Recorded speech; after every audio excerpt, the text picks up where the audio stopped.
so wholesome. I left this shoot feeling like I did a terrible job. Oh, I was removed from this video. It's not published, and thank goodness for that. I'll show you a little bit of it. That was not fun for me. I felt very good coming out of it. Oh, that sounds horrifying. It was fun though. Hi everyone, my name is Matthew Bovenkamp. You probably recognize me from either the Cut or Jubilee videos. If you don't recognize me, then I don't know what you're doing here, but thanks for coming. This is my first time doing like an independent YouTube video, for real. I'm not monetized yet or anything. Feel free to like watch, subscribe, like, so that, you know, YouTube can notice I exist and give me some money and stuff. And then I can keep doing this forever, maybe, I don't know, until I'm dead. I got started on Cut because they have like an open casting email that anyone can subscribe to. I thought, you know, this is something really different. This is something outside of what I've done before. Probably nothing's gonna happen. My whole life won't drastically change at all. Nope, no sir. So, today I'm going to talk you through all of the Cut and Jubilee videos I've ever been in and what it was like for me. I want to give a shout out to Cut specifically. They really went above and beyond to make sure their talent feels comfortable on camera and stuff. Whenever you're cast in a Cut video, they send you an email specifically about like guidelines to help you like emotionally process being in a big popular YouTube video. And they're very good about making sure that everyone is comfortable with what happens in the videos. Like they always say, if there is something that happens in a video and you don't want it to be released, text the producer and we will cut it out of the video before it's released, no questions asked. They definitely have a lot of very conscientious people on the staff. So that's how this all happened. Let's talk about it.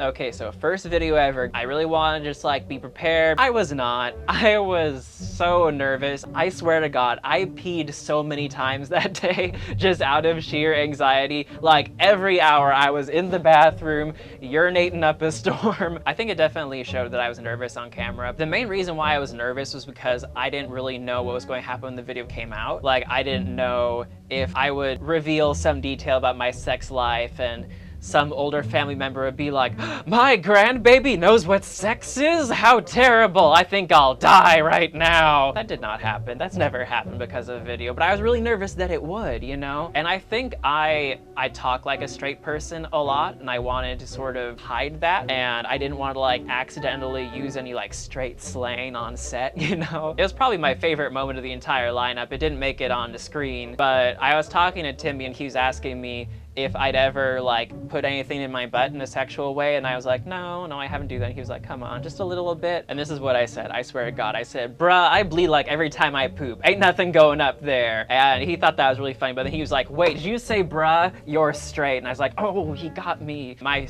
fate was sealed after that little slip up. So yeah, I was very much trying to not do that. A lot of the guessers on there were people who I had seen on Cut many times before, and I had sort of like an idea about what they were like based on what I'd seen on camera. But in person, they were often kind of different. But it really cemented in my head, like, you cannot just know someone by watching edited footage of them in a YouTube video and seeing them on a screen for a couple minutes. So it honestly really protected me from feeling bad about hate comments from then on, because every time I saw a comment that was like, oh, I think Matthew sucks, he seems like such a bad dude or whatever, the first thing popped into my head is, this person doesn't know me. They're not qualified to make an accurate judgment on my character. I was really determined this time to just like be less nervous on camera. I was definitely still nervous about this one because I had less of an idea what was going to happen on set. So like generally when I'm in a Cut video, I know like the title of the video because I was cast for that reason. But for this one, it's just like I knew that I was going to be asked a series of questions. I didn't know the questions were going to be. And I just really wanted to make sure they didn't ask me anything that I, you know, didn't want to answer in a really public way, you know. This was also like a very interesting one to be part of, but specifically because of the 100 people call someone to say I love you video, because that got nominated for a Streamy Award, which I later learned is like the Grammys of YouTube.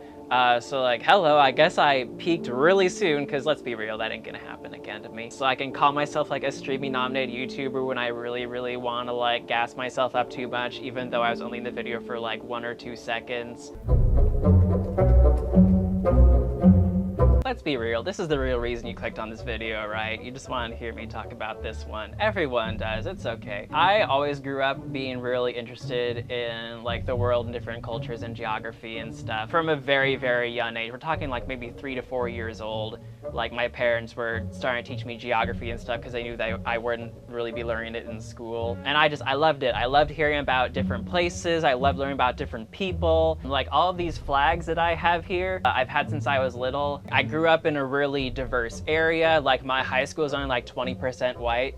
Most of the rest were either Latinos or Black or Pacific Islander, and like a handful of Asians because you gotta have like 5 races to get a bingo or whatever. I always wanted to experience every country in the world in some way. So I really focused on music, and I listened pretty much exclusively to international music for most of my adult life, which led to me teaching that class. The whole languages thing was honestly more of an accident than anything else, weirdly. It's like the way that I feel about languages is like, if I were to show you an animal that you've never seen before, you could probably tell me with pretty high confidence whether or not it was a bug, because you've just seen so many bugs before and you've seen so many things that aren't bugs that you just know a bug when you see one. That's how I am with languages. Just like, I've heard so much music in this given language or languages similar to it that I know it when I hear it. And I've listened to a diverse enough amount of the world that I can do that for more or less everywhere. International music and stuff has always been like a really big interest for me, but wasn't something I really talked about a whole lot. Like I remember when I was requesting time off at work to be in the video, coworkers would be like, oh, you're gonna be in YouTube video, you're gonna be talking about like video games and stuff? And I was like, nope, I'm gonna be talking about foreign languages. And they'd be like, oh, do you know anything about that? And I'd be like, yeah, I know a couple of things. When I arrived on set and was on the video, I definitely felt a lot more comfortable on camera. I didn't have to worry about some topic coming up I didn't want to talk about because I was in control of the topics that came up. What you don't see on camera is that for most of these guesses, I leaned towards something that was much more obscure than what they were actually speaking at first, because I watched these videos in the past and they're always throwing up someone who speaks like a minority language, Google Translate's never heard of it, and I was like, you're gonna do that to me too, but I'm gonna see right through it, I'm gonna get you. For the guy who spoke Haitian Creole, I was originally leaning towards Creole, which is the Creole of St. Lucia. Like for the guy who's speaking Finnish, I was leaning towards like Udmurt, those sort of languages that are like spoken in minority areas of Russia, but are related to Finnish. They're on that sort of like same linguistic branch. I always got to the right place in the end. I was completely shocked by how well this video performed, because like I always saw this as like a very niche thing that other people didn't really care about very much. So just the fact that so many people were interested in hearing about this, I was so surprised. The comment section, I was so surprised by how many people were specifically talking about me and how they wanted to see me on camera again and keep seeing me more. And I think that's the real reason why I became a regular on the channel, is because so many people in that comment section demanded that I come back. So I came back a lot. I honestly felt a little bit guilty because like I felt like I was maybe getting too much attention that could have been like spread out more equally among other people in the video, and it truly changed the course of my life, and I'm quite grateful for all the people who told Cut to make me a regular.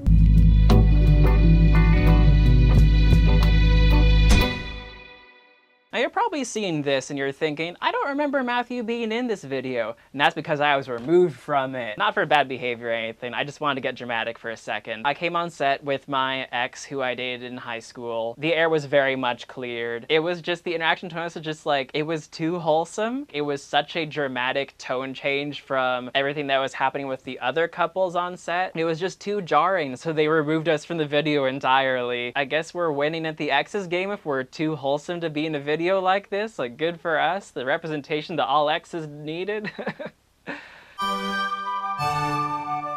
I think this is an underrated video of mine. More people should watch this. It was nice to just like have fun and be funny, not have to worry about doing a good job or whatever. It felt very low stakes. After I got pied in the face, I smelled like whipped cream for like 2 days. And like, I swear, I showered daily. That took multiple showers to get out. That was just real strong whipped cream smell. At the end of the video, there were 2 dares that were left unpicked. And those 2 dares were, 1, play the rest of the game in nothing but a jock strap, and 2, make out with an anime body pillow on camera. Definitely the two scariest things in that bucket. So bullet dodged. Also, there were a few more things we had to do that didn't make it onto camera. There was one where they had us like estimate how many jelly beans were in this giant jar, but we ended up accidentally destroying the entire jar, which definitely made things harder. We did not get that point. There was another where they would play like startup noises for various operating systems throughout history, and I'd have to guess what operating system they responded to, which I was not prepared for. I've never owned a game console other than a Wii. I don't know what a PlayStation or an Xbox sound like, and if I ever got any wrong, then one of my teammates would have to take a mystery shot, this like red cloudy thing that was kind of separating in its little shot glass vessel, and somehow by pure dumb luck I got all of them right on the first try. So I guess it didn't make for very good TV. I was really looking forward to this just because I knew I'd grown so much as an on-camera person since the last one. So I was like, yeah, I'm gonna dominate. I'm gonna be so much more entertaining and so much less scared. It's gonna be great. And I was. So that was really nice. I felt very good coming out of it, knowing like, yeah, I'm better at something now than I was. Actually, the editors made a 1.5-minute long compilation video of just like things I said in this shoot for this video completely out of context that is just titled MatthewIsCrazy.mp4 that they apparently just like sent around to the staff. It's not published, and thank goodness for that. I'll show you a little bit of it right now. Matthew, what are you doing? I don't know. I'm done. I need to like live in the woods as an animal now. What's that about? We'll never know. Ranking strangers' attractiveness. I distinctly remember getting the text from a producer asking me to do it and just thinking, oh, that sounds horrifying, I'll do it. I found out that I was going to be in the shoot about a week before it was filmed. That's pretty standard for Cut. So I really spent that time thinking how I was going to approach this video. More than anything, I just really wanted to be helpful for the people whose attractiveness I was going to be ranking. Because I figured the people who are coming on set, they're coming on there with a reason. They want to know something about themselves. I didn't want to like rate them based on things they can't or wouldn't want to change about themselves, like, oh, you should get a different face, or, oh, I'd like you better if you presented yourself as this other type of person that you're definitely not deep down. I really thought hard about it, and so my approach going into it was just like, I want to focus on the quality of people you attract and not the quantity of people you attract. So like, to me, a 10 would be like, you are attracting all of the people who would be the best fit for you and who would like the person that you are the most because you just like project the type of person that you are. Basically, I was just like, anything like above a 5 is like you are doing yourself a service. Anything below 5 is you're doing yourself a disservice. I don't know, I've had a lot of people think that I was lying in this episode. Some people felt like I should have given lower ratings. I felt like a lot of people on there, they had really distinct looks and they were definitely showcasing the kind of person they were, and that's exactly what I was looking for. Also, one thing about this video is I loved that the editors let me be funny. That sounds like a really weird thing to say, but I feel like a lot of my best jokes I say on set are cut out of the final product. And I really do want to, you know, be known for my personality, not just be typecast as like man with a normally large brain. So it's always a joy for me to see when jokes of mine are left in the video. So that was really nice, and I was really glad that there is so much of that in this video.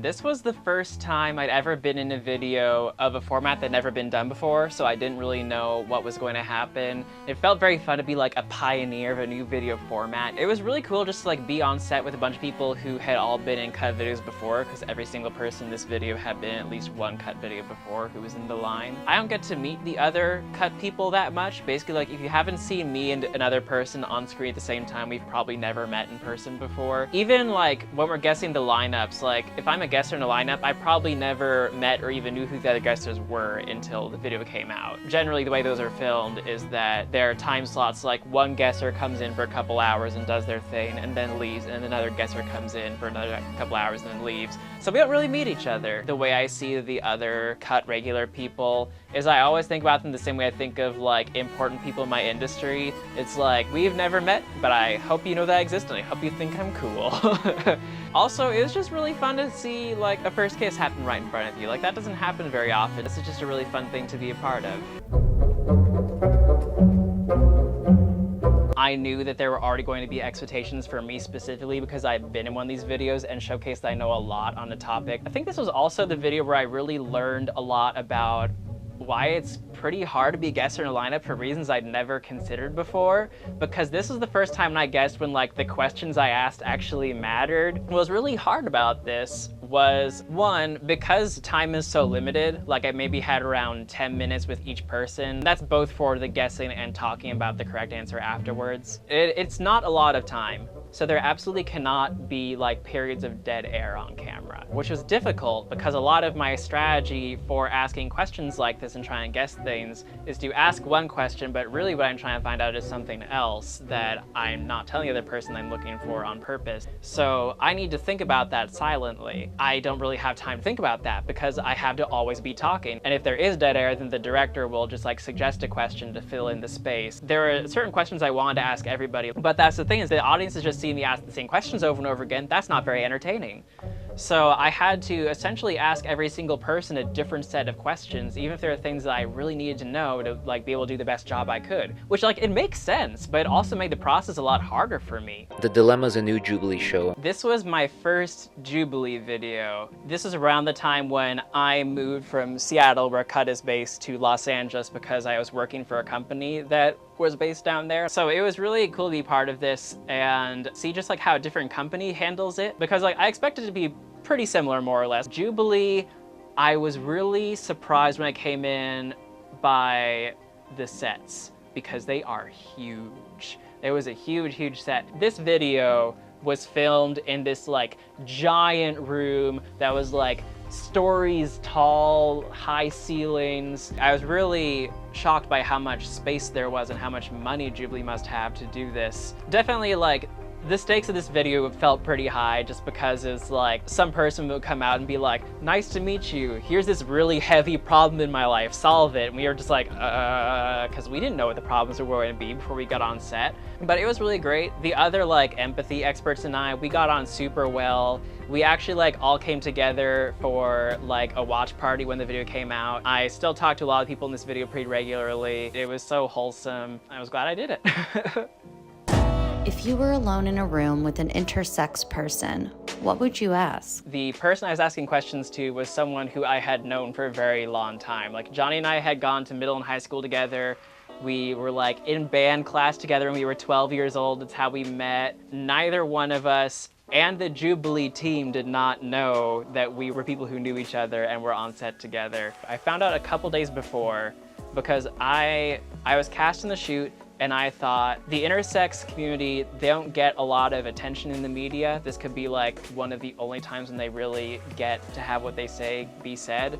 So if there was anything that like the intersex community really wanted to tell the world, I wanted to make sure that I brought in the opportunity to get that out there. So I thought the best way to make sure that happened was to talk to my friend, the intersex activist, Johnny, who I used to eat lunch with every day when I was 18 years old. So I messaged her on Instagram and I was like, yo, I'm gonna be in this video. I'm gonna be like asking an intersex person questions. Are there any like topics you think that I should bring up that like the intersex community really like to get out there in the media? And she was like, wait a minute. This sounds very similar to something that I'm doing in LA. Because that was another thing that was really weird about it, was that we went to high school together in like Washington State, and then we were brought together in Los Angeles. She doesn't live there. They flew her down for this video. I had just moved there like a couple months before. So it was a really wild thing. It was just, this was so good, so wholesome.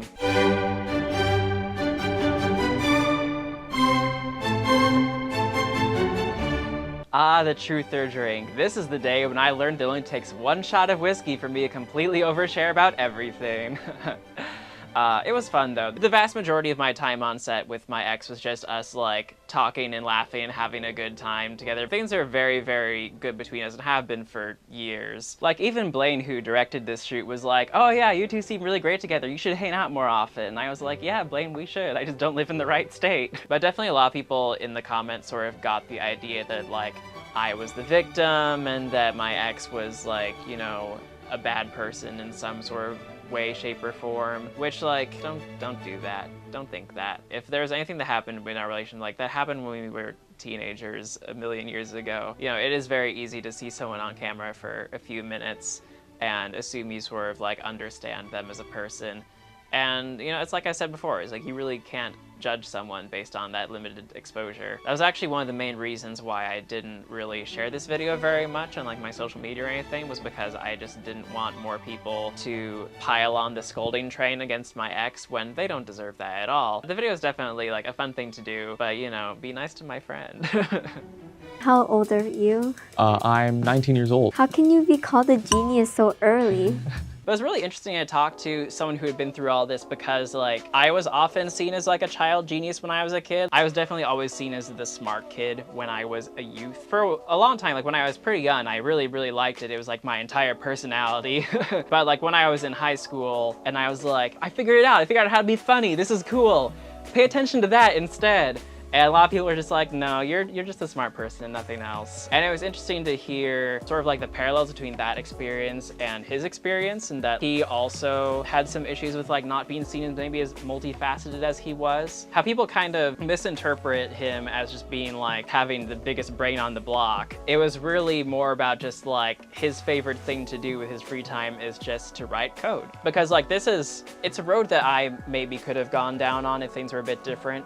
If I grew up in an area with more resources and my parents were more keen on like giving me press attention. But yeah, it was really interesting just to see how things could have been different.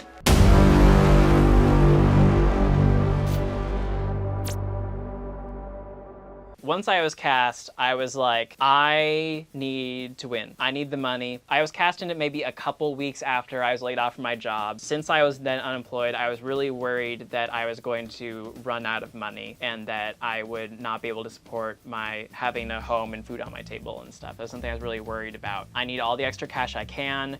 So I prepped hard for this video. Like for days in advance, I practiced just looking into the mirror and being like, I am Matthew and I am a virgin, until I could do it without cracking up. I like shaved off all of my facial hair. I distinctly remember like the night before just like getting the razor and like blasting punk rock in my earbuds and just being like, ah, ah, ah, just like de-aging myself as much as I could. I like wore the same clothes that I wore in high school. I tried to just like be a more awkward version of myself, because I felt like if I had like too much personality, they'd think like somebody must have liked that at some point. I don't think you're a virgin. It's very funny when Alex was eliminated. This wasn't in the final video, but he just said like, it would be so funny if the mole was Matthew, just because he's like the most low-key guy here. And I was like, ha ha ha, yeah, it would be. Stop calling me out. I'm trying to do something here.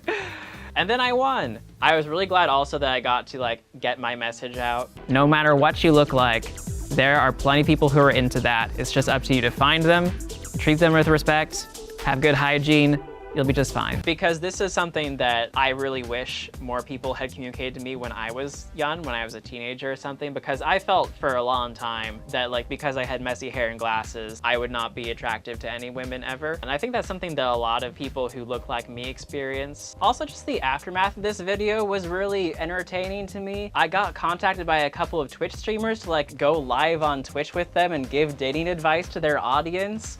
Twitch is a weird place. Oh boy, does it have the worst comment section of any social media I've ever seen.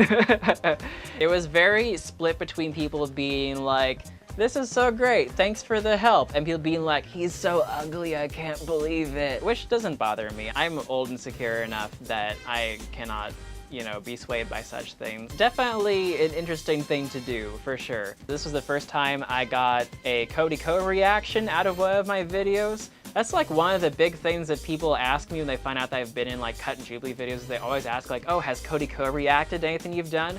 And the answer is always no, and also who is that? So this is how I got to find out. You know, it came out, a friend who's a fan of Cody Co told me about it, and that's how I found out. And just like, shout out to him. He was an absolute class act on how you do a reaction video. I was so happy with it, because usually when I see reaction videos of myself, the majority that I see, the people who do them are not very kind. But Kodiko, he was so nice. Like, he didn't make jokes at the expense of the people in the video, and he really liked what I had to say at the end of it. That felt really good. And whenever I see Kodiko, it can be like, which is, you know, worth more than money can buy, obviously. This was definitely an interesting one because this is the first time I'd ever been in a lineup where I wasn't like expected to be an expert on the subject. So I really want to just focus on relaxing and having fun. For the most part, I was able to just sort of like joke around with people and do whatever. I don't think any of my jokes actually ended up in the final video, so that was kind of disappointing. The main thing with me in the video was just like me being the booty inspector, which is like, oh God, that's me at my least authentic. Cause like I looked at the list of passwords they gave me, big booty was one of them, and I was like, ugh.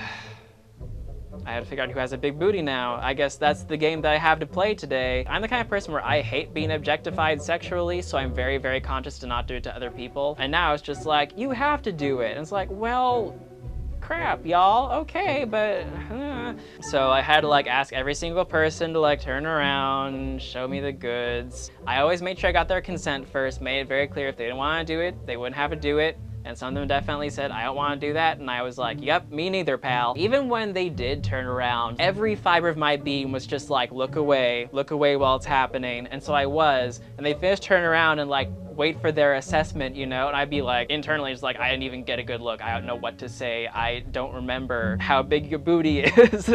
So I was just like, what can I say here that would be like the least bad? Because I can't say you have a small booty because that's insulting. I can't say that you have a big booty because then I'm a creep. So I just told everyone they had an average sized booty because I didn't really know what else to say, which some people were still not happy with. It was just like, that was not fun for me.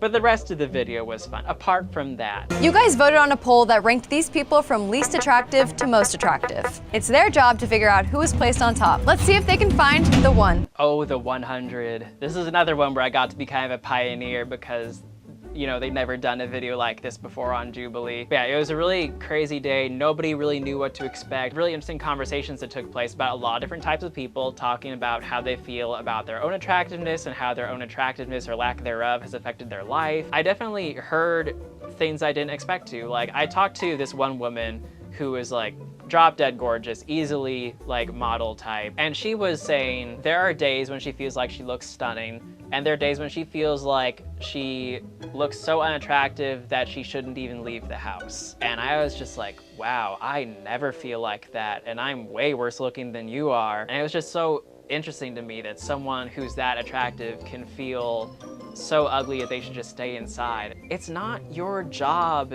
to please other people in terms of attractiveness. It was just really interesting to hear about these perspectives that I would have never heard otherwise. And also, like, I got to meet Jesse for the first time. I feel like I should have met him much earlier because we've been in multiple videos together. We've done multiple lineups where we were both guessers in, but you know, we just never been in the studio at the same time, so it never came up. And he was good. We've been supportive of each other since then. Yeah, that was just a really cool thing to be part of. So this like wheel of phone calls video was another one that they didn't use the part that I was in, but I was a part of this shoot, mostly just because this was filmed in LA. Same with the passwords one, I was mostly just there because it was in LA and I live in LA now. What I landed on was to call someone, ask why we don't talk anymore, so I called one of my old friends from grad school. I was under the impression that like I did something that upset him to the point that he didn't want to be friends with me anymore, but turns out none of that actually happened. So that was a really nice, wholesome confirmation. It may surprise you to hear this, but I left this shoot feeling like I did a terrible job. Like, I was legitimately upset for days. I only got 5 out of 8, and 5 out of 6 was a much better percentage-wise number from what I did previously. So I thought like, oh, people in the comments are gonna be like, he's not as smart as we thought he was. I thought that everything was legitimately going to come crashing down. And nobody thought that. Everyone still thought that I was a genius in the comments. Also, like, one thing that I was really hoping to do in the first video for guessing languages was I really wanted to have someone come out there and speak a minority language, just like not a majority in their country, and get it right. Nobody ever gets that right, and I want to be the first. And I did it, and I did it twice. The Shane Heinies and Gujarati, I got them both.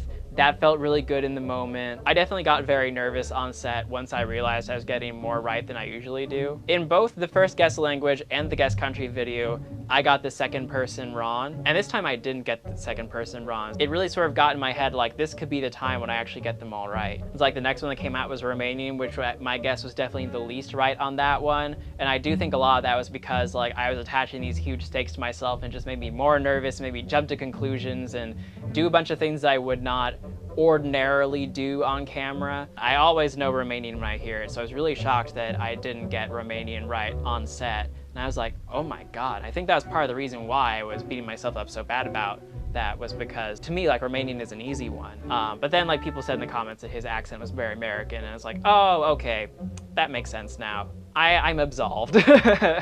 No longer can I beat myself up about that. It was definitely good to be there, and like, even though I kind of regretted it while I was leaving set, I definitely don't now. I got so much attention from this shoot, mostly because of like an Instagram reel of me that got 16 million views, the most I think that any of Cut's Instagram reels has ever gotten before. Absolutely crazy. I got like 10,000 Instagram followers in a week, which is a bizarre experience.